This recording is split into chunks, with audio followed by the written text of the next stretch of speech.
Hello students, now we are going to discuss about Unit 4 from LIC, which is analog to digital and digital to analog converters. The topics to be discussed in this session are specifications or performance parameters of digital to analog converter and digital to analog conversion techniques. So moving on to the topic, we know that most of the information carrying signals such as voltage, current, charge and physical quantities such as temperature, pressure and time are available in the analog form.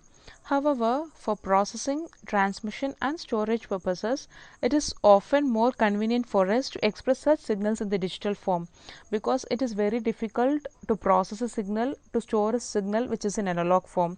So when expressed in the digital form, they provide better accuracy and reduced noise.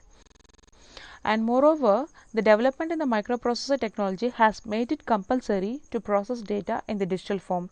Since digital systems such as microprocessor use a binary system of ones and zeros, we have to convert from analog form to digital form.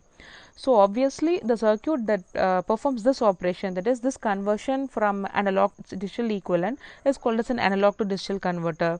So on the other hand, a circuit which converts a binary output from a digital system into an analog voltage or current is called as a digital to analog converters. So we are going to discuss about these digital to analog converters in this topic.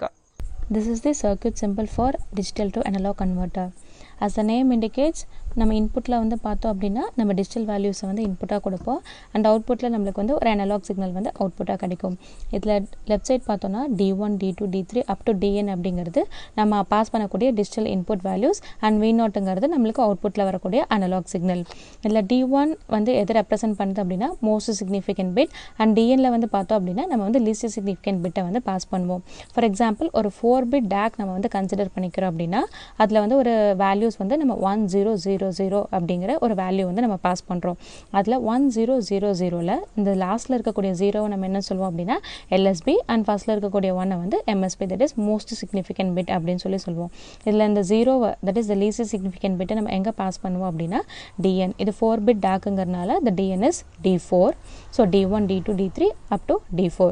So D4ல் வந்து LSB pass பண்ணுவோம் and D1ல் வந்து பார்த்தோன்னா MSB. So 1001 வந்து D1 to D4 வழியாக நம்ம pass பண்ணுவோம். ஸோ இந்த டிஜிட்டல் டு அனலாக் கன்வெர்ட்டர்லேருந்து நம்மளுக்கு இந்த டிஜிட்டல் சிக்னல் வந்து அனலாக் சிக்னலாக கன்வெர்ட் ஆகி நம்மளுக்கு அவுட்புட்டில் வந்து V0 கிடைக்குது. This analog signal can be an analog voltage or an analog current. Next topic is performance parameters of DAC or specifications of DAC. So ஒரு டிஜிட்டல் டு அனலாக் கன்வெர்ட்டரோட பெர்ஃபார்மன்ஸை நம்ம analyse பண்ணணும் அப்படின்னா அதுக்கு என்னென்ன பேராமீட்டர்ஸ் மூலமாக பண்ணலாம் அப்படின்னா there are 6 various performance parameters. They are resolution, accuracy, monotonicity, conversion time, settling time and stability. So first one is resolution. The resolution வந்து பார்த்தோம் அப்படின்னா நம்ம 2 waysல வந்து டிஃபைன் பண்ணலாம்.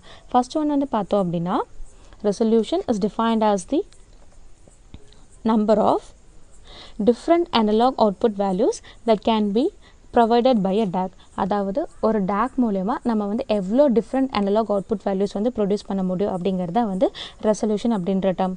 ஒரு n பிட் DAC-ஆக இருந்துச்சு அப்படின்னா நம்ம ரெசல்யூஷன் எப்படி சொல்லலாம் அப்படின்னா 2 power n. For example 4 bit DAC அப்படின்னா 2 power 4 is the resolution. And other hand அதை வந்து இன்னும் நம்ம எப்படி டிஃபைன் பண்ணலாம் அப்படின்னா இப்போ நம்ம வந்து ஒரு 4 பிட் DAC எடுத்துக்கிறோம். ஸோ ஒரு 4 பிட் DACல வந்து பார்த்தோம் அப்படின்னா 1000 அப்படிங்கிற ஒரு வேல்யூ கொடுக்குறோம் அப்படின்னா அந்த 1000க்கு ஒரு ரெப்ரசன்டேஷன் வந்து பார்த்தோம் அப்படின்னா வந்து டெசிமல் ரெப்ரசன்டேஷன் 8. இது 1001 அப்படின்னா ஒரு டெசிமல் ரெப்ரசன்டேஷன் வந்து 9. இப்போ 1000ங்கிற வேல்யூக்கு வந்து நம்மளுக்கு அவுட்புட் வோல்டேஜ் வந்து 50 mV கிடைக்குது அப்படின்னா 1001 அதாவது அந்த லாஸ்ட் LSB மட்டும் சேஞ்ச் ஆகும்போது நம்மளுக்கு வந்து அவுட்புட் வேல்யூஸில் வந்து என்ன வேரியேஷன் வருது அப்படிங்கிறது சொல்கிறது தான் resolution. So the resolution is defined as the ratio of change in output voltage resulting from a change of one LSB as the digital input. இப்போ ஃபார் எக்ஸாம்பிள் n பிட் DAC-ஆ இருந்துச்சு அப்படின்னா நம்ம ரெசல்யூஷனை எப்படி சொல்லலாம் அப்படின்னா VOFS divided by 2 power n minus 1. இதில் VOFS அப்படிங்கிறது என்ன அப்படின்னா full scale output voltage and n அப்படிங்கிறது அது என்ன type of DAC, that is 8 bit DAC-ஆ 4 பிட் DAC-ஆ அந்த மாதிரி. இப்போ நம்ம ஒரு எக்ஸாம்பிளுக்கு 10.2 வோல்டேஜ் வந்து நம்ம VOFS-ஆ கன்சிடர் பண்ணிக்கிறோம் அண்ட் ஒரு 8 பிட் DAC-ன்னு வச்சுட்டோம் அப்படின்னா இந்த ஃபார்முலாவில் நம்ம அப்ளை பண்ணும்போது 10.2 divided by 2 power 8 minus 1 அதாவது 10.2 divided by 255 கிடைக்கும். ஸோ இதோட ஆன்சர் வந்து பார்த்தோம் அப்படின்னா 40 millivolt. அதாவது ஒரு எல்எஸ்பி சேஞ்ச் ஆகிறதுனால நம்மளுக்கு அவுட்புட் வோல்டேஜில் வந்து பார்த்தோம் அப்படின்னா 40 millivolts வந்து வேரி ஆகுது. So this is the resolution. And இந்த ரெசல்யூஷனை இந்த மாதிரி 2 டைப்ஸில் வந்து டிஃபைன் பண்ணியிருக்காங்க, which is 2 power n and VOFS divided by 2 power n minus 1. So next வந்து பார்த்தோம் அப்படின்னா அக்யூரசி. ஸோ அக்யூரசின்னு நம்ம என்ன சொல்லுவோம், ஒரு சர்க்யூட் மூலமாக நம்மளுக்கு எவ்வளோ அக்யூரேட்டாக ஒரு அவுட்புட் நம்மளுக்கு வந்து கிடைக்குது அப்படிங்கிறது. அதாவது இப்போ ஃபார் எக்ஸாம்பிள் நம்ம 5x5 ஒரு ஸ்கொயரர் சர்க்யூட்டில் 5x5 அப்படிங்கிற இன்புட் வேல்யூ நம்ம வந்து அப்ளை பண்ணுறோம். நம்மளுக்கு அவுட்புட்டில் என்ன கிடைக்கணும், 25 கிடைக்கணும். So that is the expected output. இப்போ ஆக்சுவல் அவுட்புட் வந்து கேட்டோம் அப்படின்னா நம்ம அந்த ஸ்கொயரர் சிக்னலில் இன்புட்டை கொடுத்து நம்மளுக்கு அவுட்புட்டில் நம்ம அப்சர்வ் பண்ண அந்த அவுட்புட். ஸோ நம்ம அப்சர்வ் பண்ண அவுட்புட் தட் இஸ் வந்த அவுட்புட் ஆக்சுவல் அவுட்புட்டும் நம்மளுக்கு எக்ஸ்பெக்டட் அவுட்புட்டும் ஈக்குவலாக இருந்துச்சு அப்படின்னா த சர்க்யூட் இஸ் அக்யூரேட்னு சொல்லுவோம். இல்லை அதில் ஏதாவது டிஃப்ரென்ஸ் இருந்துச்சு அப்படின்னா அந்த சர்க்யூட்டில் வந்து சம் எரர் இருக்குது, நம்மளுக்கு வந்து அவுட்புட் வேல்யூவில் வந்து சம் எரர் இருக்குது அப்படின்னு சொல்லுவோம். ஸோ அதான் என்ன சொல்ல வராங்க அப்படின்னா accuracy is a comparison of actual input voltage with the expected output.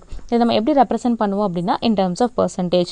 அதாவது accuracy is equal to VOFS divided by 2 power n minus 1 the whole square. So 10 power 2 வந்து நம்ம VOFS வச்சுக்கிட்டோம் அப்படின்னா 10.2 divided by 2 power 8 minus 1 255 into 2. So நம்மளுக்கு வந்து 20 millivolt. அதாச்சும் அந்த 20 millivolt வந்து நம்மளுக்கு டிஃப்ரென்ஸ் வருது அப்படின்னு சொல்கிறாங்க. So this is accuracy. And third one is monotonicity. இது இப்போ நம்ம ஒரு சர்க்யூட்டை வந்து நல்ல மோனோடானிக் சர்க்யூட்டு நம்ம எப்போ சொல்வோம் அப்படின்னா நம்மளுக்கு இன்புட்டில் என்ன சேஞ்சஸ் நடக்குதோ சேம் சேஞ்சஸ் வந்து நம்மளுக்கு அவுட்புட்லேயே வந்து ரிஃப்ளெக்ட் ஆகணும். ஸோ அந்த மாதிரி ஒரு சர்க்யூட் இருந்துச்சு அப்படின்னா இந்த சர்க்யூட்டை நம்ம என்ன சர்க்யூட்னு சொல்லுவோம் அப்படின்னா மோனோடானிக் சர்க்யூட் அப்படின்னு சொல்லுவோம். And fourth parameter is conversion time. So அந்த நேம் இண்டிகேட்ஸ் கன்வர்ஷன் டைம்னா ஒன்றும் இல்லை, இது டேக் அப்படிங்கிறனால ஒரு டிஜிட்டல் சிக்னலை அனலாக் சிக்னலாக கன்வெர்ட் பண்ணுறதுக்கு அது எவ்வளோ டைம் எடுத்துக்குதோ அந்த டைமை தான் நம்ம என்ன சொல்கிறோம் அப்படின்னா கன்வர்ஷன் டைம் அப்படின்னு சொல்கிறோம். And if you moving on to settling time. Settling time அப்படிங்கிறது என்ன அப்படின்னா இப்போ நம்மளுக்கு டேக்கில் வந்து பார்த்தோம் அப்படின்னா அவுட்புட் வந்து ப்ரொடியூஸ் பண்ணுது இல்லையா, அந்த அவுட்புட் வந்து பார்த்தோம் அப்படின்னா it should settle within half LSB of the final value. So நம்ம கொடுத்துருக்க இன்புட் வேல்யூலேருந்து half LSB டைம் பீரியட்லேயே வந்து அந்த டேக் அவுட்புட் நம்மளுக்கு செட்டில் ஆயிடுச்சு அப்படின்னா அந்த டைமை நம்ம என்ன சொல்லுவோம் அப்படின்னா settling time. And finally stability.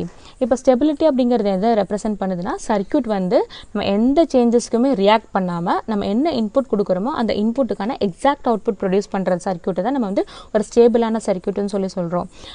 எந்த ஒரு எலக்ட்ரானிக் சர்க்யூட் எடுத்துட்டாலுமே அப்படின்னா it will be changes according to the variations of temperature, heat etcetera. So அந்த மாதிரி டெம்பரேச்சர் சேஞ்சஸ்க்கு ரியாக்ட் பண்ணாமல் இல்லை வேறு எந்த பவர் சப்ளை சேஞ்சஸாக இருக்கட்டும் இல்லை அது ஏஜிங்காக இருக்கட்டும் எதுக்குமே ரியாக்ட் பண்ணாமல் நம்ம என்ன இன்புட் கொடுக்குறோமோ அதுக்கான எக்ஸாக்ட் அவுட்புட்டை அதை வந்து ஒரு லீனியராக ப்ரொடியூஸ் பண்ணிகிட்டே இருந்துச்சு அப்படின்னா அந்த சர்க்யூட்டை நம்ம வந்து ஸ்டேபிளாக இருக்குது அப்படின்னு சொல்லுவோம். So these are the 6 parameters. So இந்த 6 parameters வச்சு தான் நம்ம ஒரு டேக்கோட பெர்ஃபார்மன்ஸை நம்ம வந்து அனலைஸ் பண்ணலாம், அல்லது இந்த 6 parametersஸை நம்ம வந்து ஒரு டேக்கோட ஸ்பெசிஃபிகேஷன் கூட சொல்லலாம். So next moving on to the topic digital to analog conversion techniques. இந்த டிஜிட்டல் டு அனலாக் கன்வர்ஷன் டெக்னிக்ஸில் வந்து பார்த்தோம் அப்படின்னா நம்மளுக்கு வந்து 2 டைப் இருக்குது. ஒன்று வந்து பார்த்தோம்னா binary weighted resistor DAC and second one is R2R ladder type DAC. இந்த R2R ladder type DACலேயே வந்து பார்த்தோம் அப்படின்னா நம்மளுக்கு இன்னொரு சப்டிவிஷன் இருக்குது which is inverted R2R ladder type DAC அப்படின்னு சொல்லலாம். இதில் R2R ladderங்கிறது வந்து பார்த்தோம் அப்படின்னா நம்ம என்ன மோடுன்னு சொல்லுவோம் அப்படின்னா வந்து it is the voltage mode. and inverted R2R நம்ம என்ன சொல்லுவோம் அப்படின்னா which is the current mode. So the first topic is binary weighted resistor DAC in digital to analog conversion technique. இந்த binary weighted resistor DAC ஏன் சொல்கிறோம் அப்படின்னா இங்கே ஒவ்வொரு ரெசிஸ்டருக்கும் நம்ம வந்து பார்த்தோம் அப்படின்னா different values of resistor values வந்து கொடுத்துருப்போம். இதில் இந்த வெயிட்டட் ரெசிஸ்டர்ஸ் வந்து நம்ம கொடுக்கக்கூடிய இன்புட் வேல்யூஸை பொறுத்து சர்க்யூட்டில் வந்து ஆட் ஆகிட்டே வரும். அதனால் இதை நம்ம என்ன சொல்கிறோம் அப்படின்னா வெயிட்டட் ரெசிஸ்டர்ஸ் அப்படின்னு சொல்கிறோம். இந்த டெக்னிக்கில் வந்து பார்த்தோம் அப்படின்னா நம்ம வந்து ஷண்ட் ரெசிஸ்டர்ஸ் வந்து யூஸ் பண்ணியிருக்கோம். இந்த ஷண்ட் ரெசிஸ்டர்ஸ் யூஸ் பண்ணியிருக்கனால என்ன ஆகும் அப்படின்னா it generates n binary weighted currents. So இந்த கரண்ட்ஸ் வந்து பார்த்தோம் அப்படின்னா ஸ்விட்ச் பொசிஷன்ஸுக்கு தகுந்த மாதிரி நம்மளுக்கு சர்க்யூட்டில் ஆட் ஆகி அண்ட் ஆட் ஆன கரண்ட்ஸ்லாம் வந்து பார்த்தோம் அப்படின்னா நம்மளுக்கு ரெக்வயர்ட் அனலாக் வோல்டேஜாக வந்து கன்வெர்ட் ஆகிரும். ஸோ இந்த சர்க்யூட்ஸில் இருக்கக்கூடிய கரண்ட்டெல்லாம் சம் பண்ணி நம்மளுக்கு ஒரு அனலாக் வோல்டேஜ் ப்ரொடியூஸ் பண்ணுறனால இந்த சர்க்யூட்டை நம்ம என்ன சொல்கிறோம் அப்படின்னா கரண்ட் ட்ரிவன் டேக் அப்படின்னு கூட சொல்லலாம். இங்கே யூஸ் பண்ணியிருக்க ரெசிஸ்டர்ஸோட வேல்யூஸ்லாம் வந்து பார்த்தீங்க அப்படின்னா இன் டர்ம்ஸ் ஆஃப் 2 பார்ட்ஸில் இருக்கும். ஸோ ஃபஸ்ட்டு வேல்யூ பாருங்கள் 2 power 6 இருக்கும் அண்ட் செகண்ட் வேல்யூ பாருங்கள் 4 power 6 இருக்கும் up to 2 power nr. So 2 power rல ஃப்ளோ ஆகிற கரண்ட் வந்து பார்த்தோம் அப்படின்னா I1, 4rல ப்ரொடியூஸ் ஆகிற கரண்ட் வந்து பார்த்தோம் அப்படின்னா I2 and up to IN வரைக்கும் இருக்கும். ஸோ இந்த கரண்ட்ஸ்லாம் வந்து பார்த்தோம் அப்படின்னா இதுவும் வந்து ஸ்விட்ச் கண்ட்ரோலில் தான் இருக்குது. ஸோ ஸ்விட்ச் வந்து எங்கே கனெக்ட் ஆகிருக்கோ அதை பொறுத்து நம்மளுக்கு கரண்ட் வந்து இந்த சர்க்யூட்டில் வந்து ஃப்ளோ ஆகும். ஸோ இதில் வந்து ஃப்ளோ ஆகிற சர்க்யூட்டில் இருக்க கரண்ட்டெல்லாம் வந்து பார்த்தோம் அப்படின்னா ஆட் ஆகி எங்கே வருது அப்படின்னா ஆப்பாம்போட இன்வெர்ட்டிங் டெர்மினலுக்கு வந்து வருது. இந்த இன்வெர்ட்டிங் டெர்மினலில் ஐடியாக வந்து பாஸ் ஆகுது.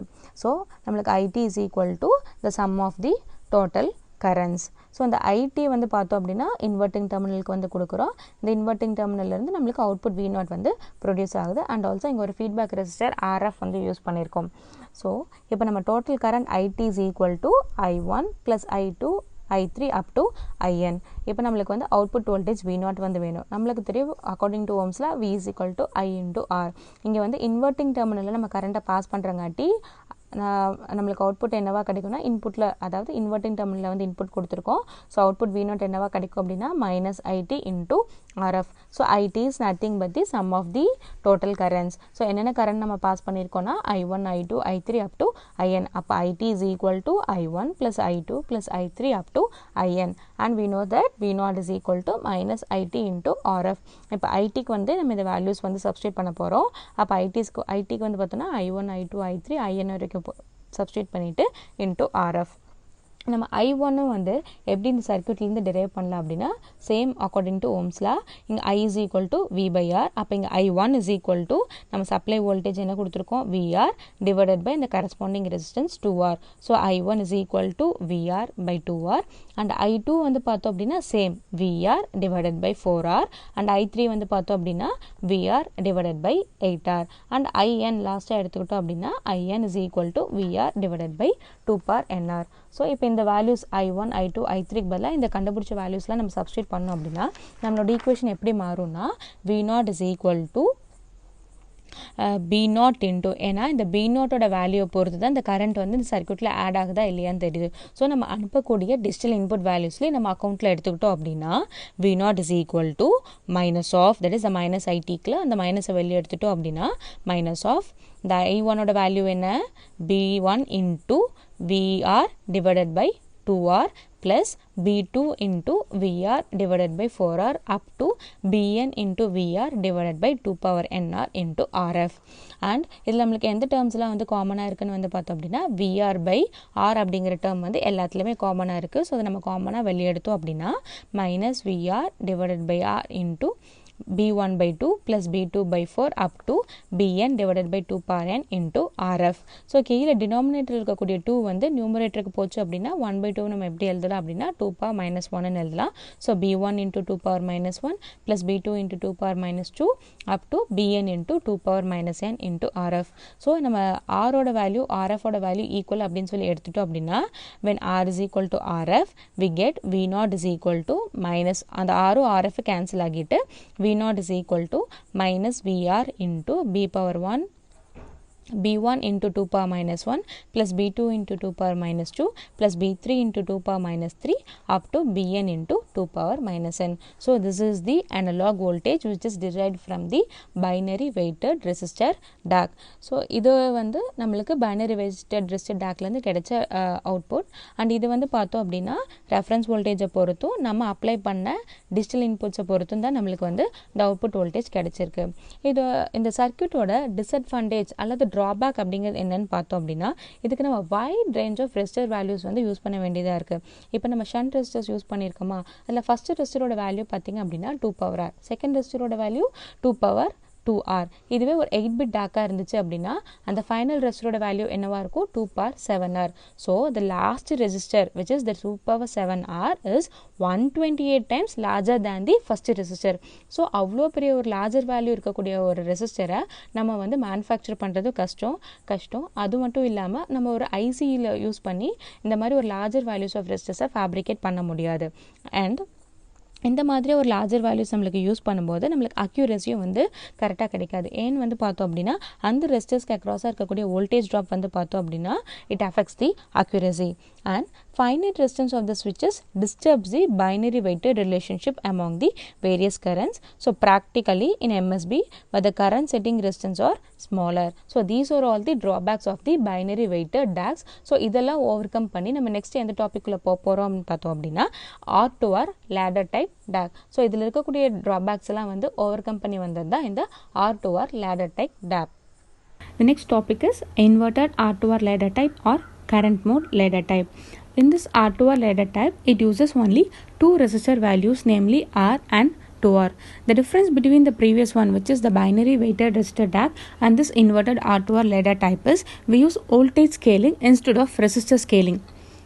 And by using this voltage scaling, the common reference voltage used in this binary DAC is scaled by means of a series resistance which is named as R, and the shunt resistors are named as 2R. So the current flowing through the shunt resistors are named as I1, I2, I3 up to IN, and the scaled voltages values are at each node is named as VR by 1, VR by 2, VR by 4 up to VR by 2 power n minus 1. So coming on to the derivation part, here according to the Ohm's law we can give the current I1 as V divided by R. So the V here is VR, the reference voltage, divided by the corresponding resistance to R. So my I1 is equal to VR divided by 2R, and similarly I2 is equal to corresponding voltage for I1 is equal to VR by 2 divided by 2R. So once the 2 comes down, VR divided by 4R, and similarly I3 is equal to VR divided by 8R, and therefore at last IN is equal to VR divided by 2 power NR. So the output voltage V0 is equal to, as it comes out of the inverting terminal part of the op amp, we will be getting the negative voltage. So V0 is equal to minus of the current into the feedback resistor, so minus IT into RF. So we know that IT is equal to the sum of the total currents. So what is the sum of the current is I1 plus I2 plus I3 up to IN, and if we substitute the total current value in the equation V0 is equal to minus IT into RF, we will be getting our V0 equation as minus of RF into B1 into VR divided by 2R plus B2 into VR divided by 4R plus B3 into VR divided by 8R up to Bn into VR divided by 2 power NR. So taking the common terms outside, which is VR and R, our equation becomes V0 is equal to minus VR into RF divided by R into B1 into 2 power minus 1 plus B2 into 2 power minus 2 plus B3 into 2 power minus 3 up to Bn into 2 power minus n. If RF is equal to R, that is the series resistance value is equal to feedback resistance, our output equation becomes V0 is equal to minus VR into B1 into 2 power minus 1 plus B2 into 2 power minus 2 plus B3 into 2 power minus 3 up to Bn into 2 power minus n. So this is the output equation for the output voltage, which is derived using the inverted R2R ladder DAC. The very advantage of this current mode is all the ladder node voltages remain constant with change in input codes, so that they avoid any shutdown effects by stray capacitance. This is the main advantage of this current mode. Why do we call this inverted R2R ladder type as a current mode is that it works on the principle of summing currents, so that it is named as current mode.